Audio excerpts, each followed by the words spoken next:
आपको नहीं है मालूम? मोहन ने कप हाथ में लेकर पूछा। जब पति पत्नी को सारी बातें बताए तभी उसे हर बात की जानकारी रहती है। जो आदमी पत्नी को सिवाय पैर की जूती के कुछ नहीं समझता, वो खैर जाने दीजिए। मैं भी कहाँ आपसे अपना रोना लेकर बैठ गई। कोमल बोल रही थी।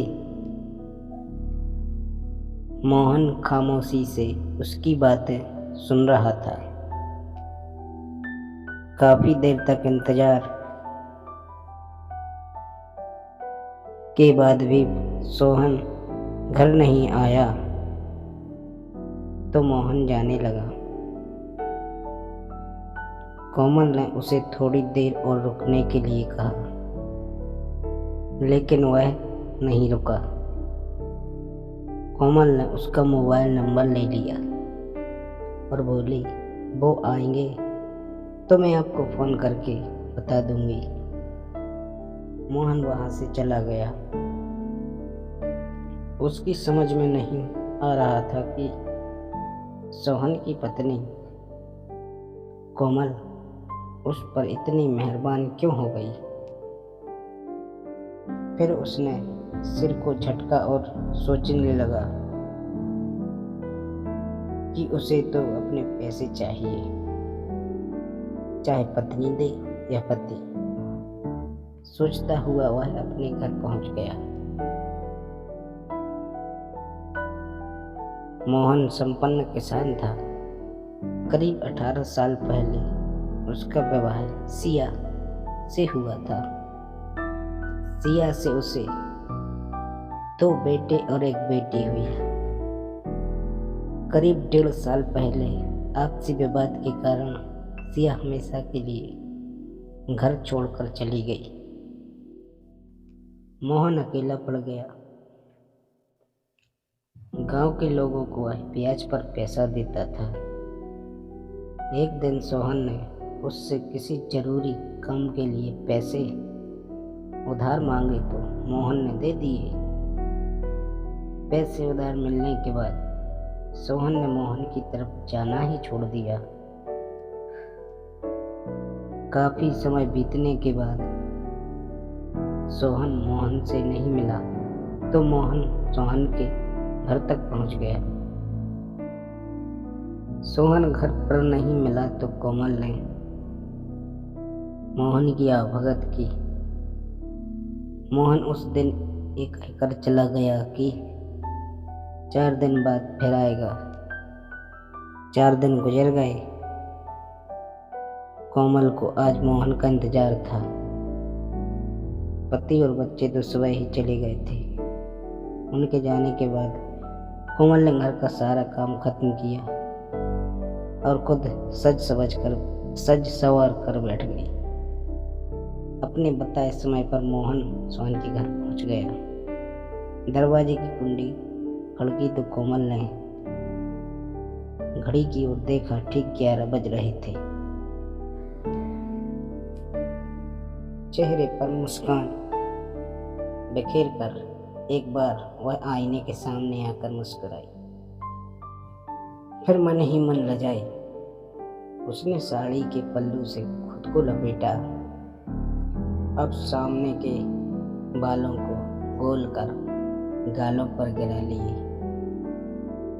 कोमल का नखरा गोरा बदन दूध की तरह चमक रहा था। उसने दरवाजा खोला तो सामने मोहन खड़ा था। उसे देखते ही कोमल ने मुस्कान बिखेरी और निगाहें नीची कर ली। फिर आहिस्ता से बोली, अंदर आइए ना जी, सोहन नहीं है क्या? मोहन ने हिचकिचा कर पूछा। मैं तो हूँ, आपकी ही राह देख रही थी। कोमल बोल पड़ी। जी आप मेरी राह? मोहन चौंका तो कोमल ने बिना किसी हिचक के उसे हाथ बढ़ाकर अंदर आने का इशारा किया। मोहन अंदर आ गया तो कोमल ने अंदर से कुंडी लगा दी। और पलटकर मोहन से बोली, आप अभी तक खड़े हैं? कोमल ने कुर्सी निकाल कर देनी चाही तो मोहन बोला, आज मैं उन्हें पैसे लेकर ही जाऊंगा। बुलाओ सोहन को जो मुँह छिपा कर बैठा है। आपके तो दिमाग में दिन रात पैसा ही पैसा सवार रहता है। ये देखो कितना पैसा है मेरे पास। कोमल ने स्वयं की साड़ी का पल्लू हटाकर उससे कहा, यह देख। मोहन ठगा सा देखता रह गया। उसकी निगाहें कोमल की तराश से हुए जिस्म पर थी। वह अपलक देखे जा रहा था। सचमुच सांचे में तराशा हुआ बदन है तुम्हारा, मोहन बोला। कोमल ने झट से पल्लू से खुद को लपेट लिया। मोहन कोमल के दिल की मंशा जान चुका था। उसने कोमल को लपक कर अपनी ओर खींचा और बाजुओं में जकड़ लिया।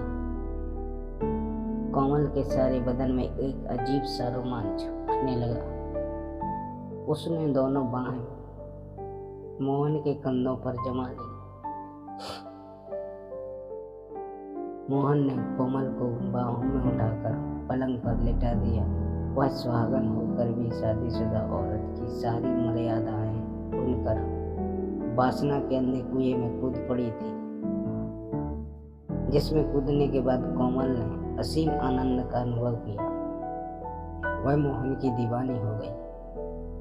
उसने कहा, अब बताओ, इस दौलत में सुख है या फिर तुम्हारी तिजोरी वाली दौलत में? सच कहूँ तो मैंने जब पहली बार तुम्हें देखा था तो तिजोरी की दौलत को भूल गया था। तुम्हारी इस दौलत का दीवाना हो गया था। मोहन की बाहों की गर्मी पाकर कोमल को लगने लगा था कि अब उसे दुनिया की सारी खुशियां मिल गईं। कोमल अब मोहन के बस में हो चुकी थी। जब जी करता दोनों एक दूसरे में समा जाते थे। एक दिन सुबह मोहन खेत से चारा लाने की बात कहकर घर से निकला, लेकिन दोपहर तक नहीं लौटा। घर वालों ने उसे सभी जगह तलाशा, लेकिन कोई पता नहीं चला। कई दिन बाद भी जब मोहन का पता नहीं लगा तो उसके भाई ने थाने में मोहन के गुम होने की सूचना दी, जिस पर इंस्पेक्टर ने गुमशुदगी दर्ज कर जांच एसआई को सौंप दी।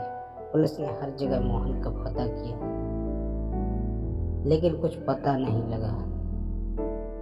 इस पर पुलिस ने जानकारी जुटाकर पता किया कि मोहन से कौन कौन मिलने आता है और मोहन कहाँ कहाँ जाता था।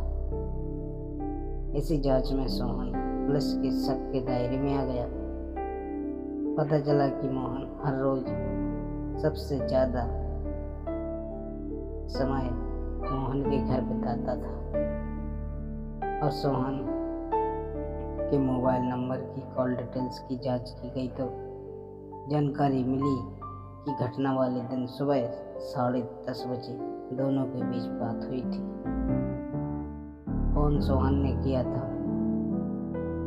उसी के बाद से मोहन लापता हो गया था। फिर इंस्पेक्टर ने पुलिस टीम के साथ जाकर सोहन को उसके घर से हिरासत में ले लिया। थाने लाकर जब उससे कड़ाई से पूछताछ की गई तो उसने मोहन की हत्या कर देने की बात स्वीकार कर ली। इंस्पेक्टर ने उसकी निशानदेही पर एपीआई के पास निर्माणाधीन इमारत के पास सीवर नाले से मोहन की लाश बरामद कर ली। लाश को पोस्टमार्टम के लिए भेजने के बाद वह थाने लौट गए। पुलिस ने सोहन के खिलाफ मुकदमा दर्ज करने के बाद उससे विस्तृत पूछताछ की। पूछताछ में पता चला कि मोहन और कोमल के नाजायज रिश्ते की इमारत जैसे जैसे बनती गई वह लोगों की नज़रों में आने लगी थी। लोगों की नज़रों में बात आई तो सोहन तक पहुंचते देर नहीं लगी। तब सोहन ने अपने घर की इज्जत पर हाथ डालने वाले मोहन को जान से मार देने का फैसला कर लिया। उसने घटना से 1-2 दिन पहले मोबाइल पर मोहन से बात की और कहा कि कुछ परेशानी थी, इस वजह से वह उसका पैसा नहीं दे पाया, लेकिन अब जल्द ही दे देगा। मोहन तो वैसे भी अपनी दी गई रकम का ब्याज उसकी पत्नी की बदन से वसूल रहा था, इसलिए उसने कह दिया कि ठीक है, जब पैसा हो जाए दे देना। एक दिन सुबह मोहन चारा लाने के लिए घर से खेत की तरफ जाने के लिए निकला। वह खेत पर था। तब करीब 10:30 बजे सोहन ने फोन करके उसे मिलने के लिए बुलाया।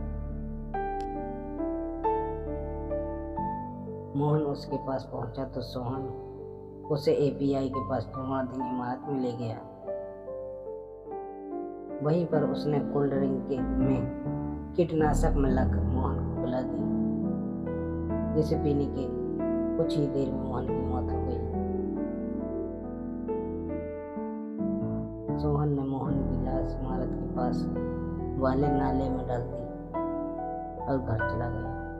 कागजी खाना पूर्ति करने के बाद इंस्पेक्टर ने सोहन को न्यायालय में पेश किया, जहां से उसे जेल भेज दिया गया।